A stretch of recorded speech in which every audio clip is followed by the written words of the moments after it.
রুশ বিপ্লবের পর এর বাতাস ছড়িয়ে যায় সারা বিশ্বে। নানা দেশে সমাজতন্ত্র প্রতিষ্ঠায় সক্রিয় হয়ে ওঠে মার্ক্সবাদীরা। কিউবায় সক্রিয় ছিলেন বিপ্লবী ফিদেল কাস্ত্রো, তাকে সহযোগিতা করেছিলেন চে গুয়েভারা। অথচ দেশটির অবস্থান আমেরিকার নাকের ডগায়। কিউবার বিপ্লব ও পরের সময় নিয়ে ইনফোজার আজকের প্রতিবেদন।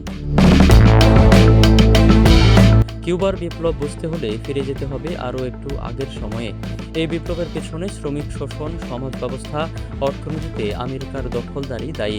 কিন্তু প্রচলিত মার্ক্সবাদ অনুযায়ী এর পেছনের কারণগুলো আরও সূক্ষ্ম। প্রথম কারণ, ব্যাপক দুর্নীতি। 1898 সালে স্বাধীন হওয়ার পর কিউবা দুর্নীতির আয়না হিসেবে পৃথিবীর সামনে আসে। সে সময় রাষ্ট্রের সাধারণ মৌলিক চাহিদা পূরণ করতেও প্রয়োজন হতো স্বজনপ্রীতির। 1940-এ স্বৈরশাসক ফুলেন্সিও বাতিস্তা জলদিভার ক্ষমতায় আসেন। এতে দুর্নীতির মাত্রা শীর্ষে পৌঁছে যায়। তিনি কিউবার বাজারকে আমেরিকার কাছে একেবারেই উন্মুক্ত করে দেন। ফলে জনগণের কাছে বাতিস্তা সরকার সাম্রাজ্যবাদীদের নাচনে পুতুল হিসেবে প্রতিষ্ঠা হয়। স্বাধীনতার পর থেকে দেশটি দুইবার আমেরিকার সেনা হস্তক্ষেপের শিকার হয়। বারবার রাজনৈতিক অস্থিরতার মধ্যে দিয়ে যেতে হয় দেশটিকে। 1948 সালে প্রথমবার কিউবা জনপ্রতিনিধি নির্বাচিত হয়। প্রেসিডেন্ট হিসেবে ক্ষমতায় আসেন কার্লোস ম্যানুয়েল প্রিও সুক্কারাস। তাকে নিয়ে জনগণ একটি গণতান্ত্রিক রাষ্ট্রের স্বপ্ন দেখেছিল, কিন্তু সেটা আর পূরণ হয়নি। 1952 সালে আমেরিকান সেনা অভিযানের মধ্য দিয়ে সুক্কারাসকে ক্ষমতাচ্যুত করা হয়। আবার গদিতে বসেন বাতিস্তা, যা কিউবার জনগণের জন্য ছিল একটা বাস্তব দুঃস্বপ্ন। এই দুঃস্বপ্ন ভেঙে জেগে উঠতে মরিয়া হয়ে ওঠে জনগণ। চিনি রপ্তানির উপর কেন্দ্র করে গড়ে ওঠে অর্থনীতি। চিনি চাষ করার জন্য কিউবার কৃষকদের সরকার চাপ দিতে থাকে। এতে পরোক্ষভাবে সেখানে গড়ে ওঠে আধুনিক দাস প্রথা। রাষ্ট্র এখানে দুই ভাগে ভাগ হয়ে যায়। একদল কষ্ট করে চিনি চাষ করতে থাকে, আরেক দল ভোগ করতে থাকে সুযোগ সুবিধা। কয়েকজন ইতিহাসবিদ কিউবার শহরকে তুলনা করেছেন ইউরোপের সাথে, আর গ্রামগুলো ছিল পুরো ল্যাতিন আমেরিকার প্রতিচ্ছবি।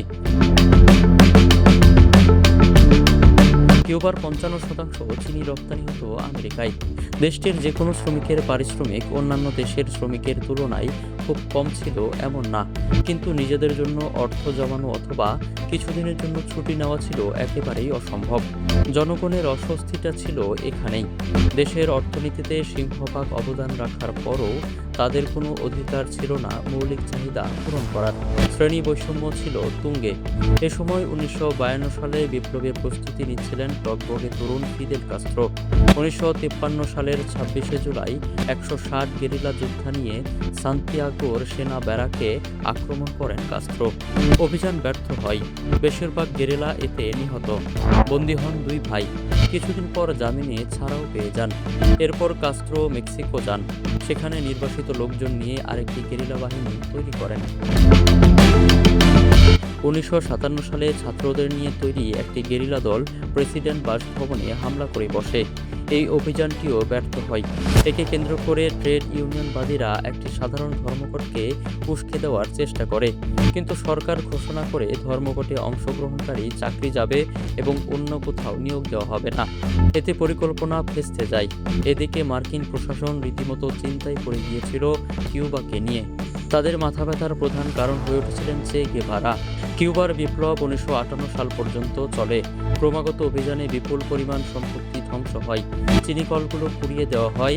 হাভানার বোমা হামলা পর্যটন শিল্পকেও ক্ষতিগ্রস্ত করে। বাতিস্তা কাস্ত্রো গেভারা বাহিনীর বিরুদ্ধে একটি বড় সামরিক অভিযান শুরু করেন, কিন্তু বাতিস্তা বাহিনী এখানে পিছু হটতে বাধ্য হয়।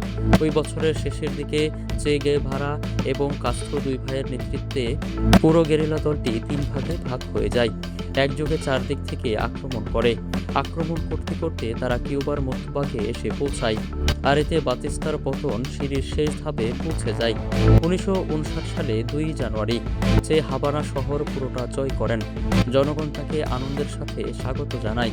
9 জানুয়ারি বাতিস্তার শাসনে শেষ পেরেকটা পুঁতে দেন কাস্ত্রো। এতে কিউবা বিপ্লবের সফল সমাপ্তি ঘটে। বাংলাদেশের ফ্যাসিস্ট শাসক শেখ হাসিনার মতো করে দেশ ছেড়ে পালিয়ে যান বাতিস্তা। কাস্ত্রোর বিজয় অনিবার্য। দেশে তার অনুসারীরাও দেশ ছাড়ে। সঙ্গে নিয়ে যায় লুটপাট করা সম্পদ। কাস্ত্রো এবং বিদ্রোহীদের মোকাবেলা করার জন্য বাতিস্তা তার অনুসারীদের বলে যান, কিন্তু বিদ্রোহীদের অভিবাদন জানাতে কিউবার জনগণ নেমে আসে রাস্তায়।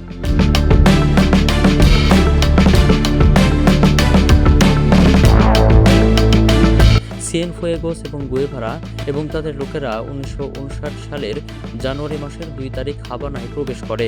সামরিক স্থাপনাগুলো নিরস্ত্র করে। তারপর হাভানার দিকে আসতে থাকে কাস্ত্রো। পথে পথে প্রতিটি শহরে উল্লাসিত জনতার সামনে বক্তৃতা করেন তিনি। শেষে তিনি হাভানায় পৌঁছেন 9 জানুয়ারি। ম্যানুয়েল উরুতিয়া লেউকে রাষ্ট্রপতি এবং ফিদেল কাস্ত্রোকে প্রধানমন্ত্রী করে নতুন অস্থায়ী সরকার প্রতিষ্ঠা হয়। তার প্রথম স্ত্রীকে তালাক দেন এবং কিউবান নারী আলেইদা মার্চকে বিয়ে করেন। তিনি ন্যাশনাল ব্যাংক অফ কিউবার প্রেসিডেন্ট এবং পরে শিল্প মন্ত্রণালয়ের প্রধান হিসেবেও দায়িত্ব ছিলেন। কিউবার রাষ্ট্রদূত হিসেবে কাজ করেন। শেষে সহকর্মী নেতাদের সাথে মনোমালিন্যের কারণে পদ ছেড়ে দেন। কিউবার নাগরিকত্ব ত্যাগ করেন। অন্যান্য উন্নয়নশীল দেশগুলোতে সাম্রাজ্যবাদের বিরুদ্ধে লড়াই করার জন্য কিউবার মাটি ছাড়েন।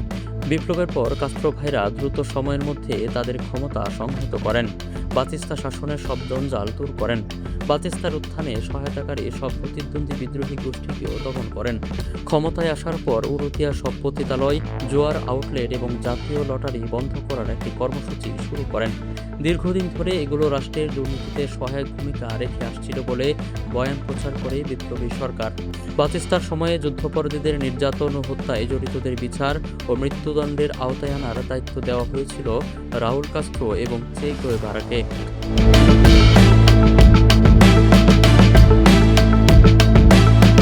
কিউবা ছাড়ার পর চে গেভারা 1965 সালে আফ্রিকার কঙ্গোর উদ্দেশ্যে যাত্রা করেন। লরেন্ট ডিসিরি কাবিলার নেতৃত্বে কঙ্গো বিদ্রোহীদের সমর্থন ও প্রশিক্ষণ দেন।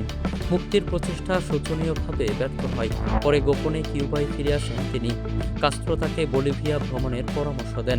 সেখানে চে রেনে বেরিয়েন্টোসকে উৎখাত করার প্রচেষ্টায় গেরিলা বিদ্রোহীদের সাথে যোগ দেন। স্থানীয় সমর্থনের অভাব, সিআইএ প্রবেশ এবং আমেরিকান প্রশিক্ষিত বলিভিয়ান রেঞ্জার্সের নেতৃত্ব সব মিলিয়ে মিশনটি সফলতার মুখ দেখেনি। 8 অক্টোবর 1967-এ বলিভিয়ান রেঞ্জার্স গেভারাকে বন্দী করে। 9 অক্টোবর সামরিক হাইকমান্ডের আদেশে লা হিগুয়েরায় তার মৃত্যুদণ্ড কার্যকর করা হয়। দ্য নিউ ইয়র্ক টাইমস জানায়, একজন সিআইএ অফিসার চে এর মৃত্যুদণ্ড কার্যকর করার জন্য অনুপস্থিত ছিলেন, যদিও সিআইএ তাকে জীবিত চেয়েছিল। দ্য ডেথ অফ চে গেভারা নামে 1967 সালের নভেম্বরে জন কাম নামের একজন সুইডিশ সাংবাদিক একটি প্রতিবেদন করেন। প্রতিবেদনটি দ্য নিউ রিপাবলিক গণমাধ্যম প্রকাশ করে। সেখানে বিস্তারিত উঠে এসেছে চে এর মৃত্যুর মুহূর্তগুলো।